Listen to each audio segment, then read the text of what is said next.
Welcome to this latest edition of Share Views, brought to you by London South East. That's lse.co.uk. Joining me today is Joshua Mahony, market analyst at IG Index. Welcome, Joshua. Hey, how you doing? Let me start by introducing you to the old stock market phrase, sell in May and go away. Would that have been a good idea this year with the choppy markets that we've just witnessed? I guess it depends what markets you're looking at, right? So if you're looking at stock markets, actually the US markets have been incredibly consistent.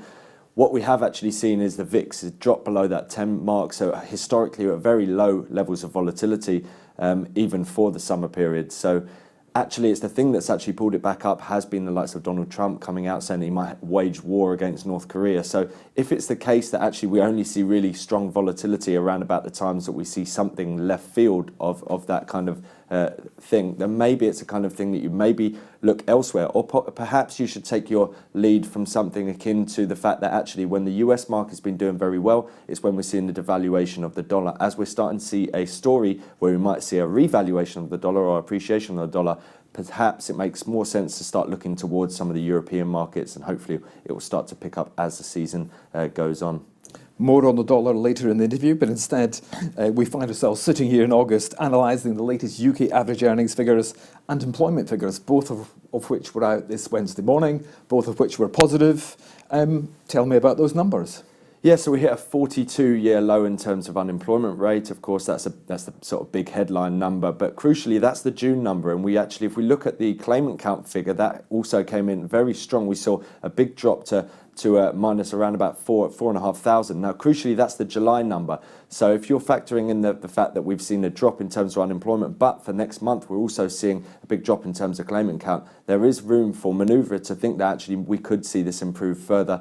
I think the key figure here is all about the average earnings, though, because as we see inflation rise, we need to see average earnings really keeping up. And as we saw a big jump in terms of average earnings, you're going to see the sort of gap between, say, inflation, what we're paying, and average earnings, what we're receiving, start to tighten, and that puts less pressure on the Bank of England.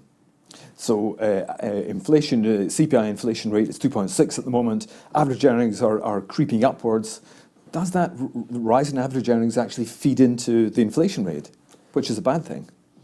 Yeah, you would think so. And I think the difficulty of it is that actually, whilst we did see CPI remain at 2.6%, a lot of that was because of the deterioration that we've seen recently in terms of oil prices. So the question is, what happens when we see oil prices start to move towards the sort of top end of its range, so to speak, that we've seen over recent months? So, you know, oil prices can't continue to go down for that long. And as they go up, is that going to put upward pressure on the inflation rate? And is that going to make the Bank of England move?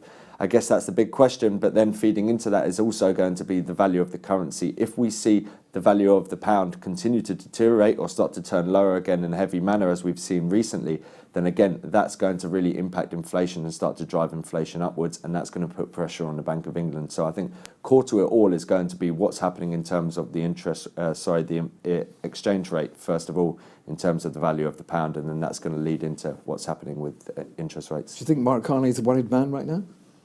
I think he's not particularly in a great position, quite honestly. The economy is looking like it could start to deteriorate. Certainly the jobs numbers didn't necessarily look that way, but if you're looking at, say, confidence within the UK in terms of decision making from, say, a consumer basis or in terms of a business basis, I don't think it's necessarily in a great position or going in the right direction. People are probably more likely to invest in mainland Europe than they are the UK at the moment. And at the same time as that, we're actually seeing inflation going up to the extent that actually it could push him to make a decision that would go against what's happening in terms of the sort of growth story in the UK at the moment. So he's in a tight spot.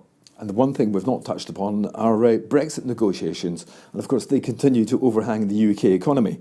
I noticed that David Davis's former chief of staff has been accusing him of being lazy and not actually reading his briefing notes. There you go. There's a surprise. A lazy politician. Anyway, what's your point of view on where we're at with Brexit? Yeah, I think usually you'd hear that kind of thing coming out of the EU, where you want to undermine some of the people on the UK side. So to have people on the UK side undermining our own sort of ministers that are in negotiations isn't necessarily ideal. I think key to this is at the moment we're seeing, just this week, we're seeing the beginning of these Brexit papers coming out where we're essentially showing our sort of ideal positions. Look, it gives more clarity to people. Crucially, it gives clarity to companies, and that's what the companies have been calling for. However, it also essentially gives a sort of starting block for the EU, because the EU know now that these sort of positions that we're saying would be end positions we're aiming for are almost the worst case scenario for them, because they know that they can use that as a starting position. So I don't think that's necessarily great for us. And at the same time, they're not willing to negotiate on pretty much any of this until we've sort of settled on this divorce payment. And at the moment, there's so much sort of political wrangling over this. No one wants to necessarily say that we're going to pay 40, 50, 60 billion. So for them to actually say, okay, we're going to agree on that figure, we want them to give us something in return for that. They're saying they won't even start talking about any sort of trade negotiations until that's been agreed. So I think we're at a bit of an impasse at the moment. I think we're likely to see things slow down. And we were hearing about a customs union as well. Two senior politicians who previously disagreed on this were actually talking about a customs union position. Thoughts on that? Again, I think it's, there's been a lot of people saying it's about having your cake and eating it too, because ultimately what we're saying is, well, can we just continue as we are and have really free trade, but also at the same time we want to be negotiating with all these different countries around the world. And bear in mind that the one thing that the European Union don't want to do is show everyone else that it's going to be easy to get out of the European Union and to strike these free trade deals. So it's almost in their benefit, or to their benefit, to make it difficult for us. I don't necessarily think that that's going to be an easy thing to accomplish personally, but certainly it's going to have to be done. There's going to have to be some sort of transition deal, because quite frankly, the way things are going at the moment, and as I said, things could even get slower at the moment until we actually get a divorce payment agreed upon. As things continue to slow down, there's pretty much no chance of us getting a sort of all-inclusive deal done by the 2-year deadline. Pound sterling actually bounced this morning on the good economic news released Wednesday morning. But on the longer term trend, it's actually been as low as it's been since last October. Can we expect a weak pound for as long as Brexit uncertainty continues? And I suppose from a trading perspective, what's the trading strategy to deal with that, to make money out of that?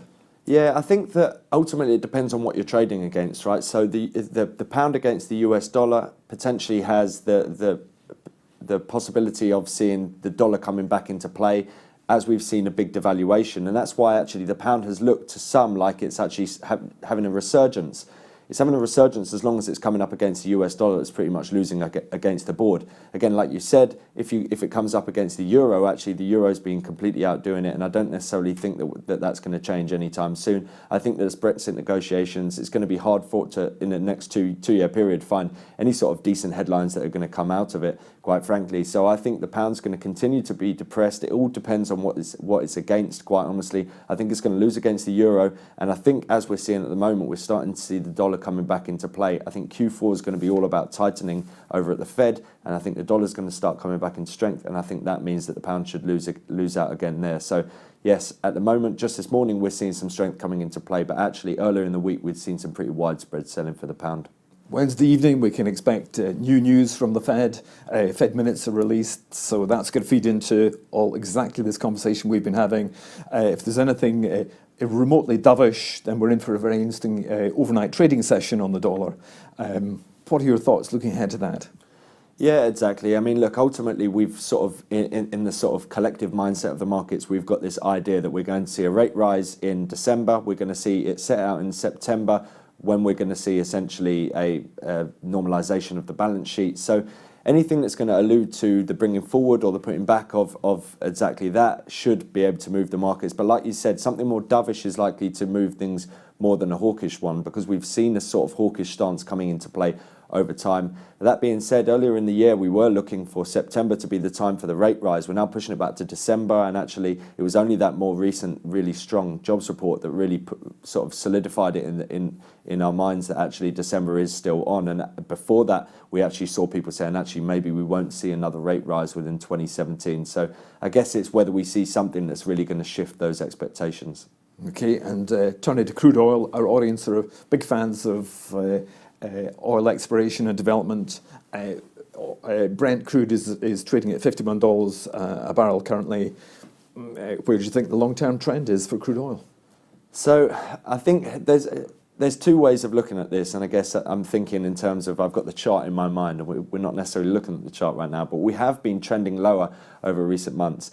Some people will say that we're essentially range bound, and there is an argument to be had at that, because essentially the argument is that at a certain point, around about $50, a lot of the shale producers over in the US aren't necessarily going to be economically viable, and that's when you're going to see a lot of the production start to curtail, and then all of a sudden that's going to really push prices higher. Ultimately, the thing that precedes price or that precedes production in the US, which precedes price movements, is going to be the rig counts, and the rig counts over in the US at the moment still are continuing to rise. So that makes me think that we are going to continue to see US production rise. And at the moment, yes, we're seeing OPEC saying that, you know, they're willing to do whatever they need to be able to keep prices strong. But ultimately, you know, even if we did have 100% conformity to their cuts, their previous cuts, that's already in place right now. That's already factored in. And as we see the likes of the US raising their production, I would think that that should be a drag on oil prices going forward.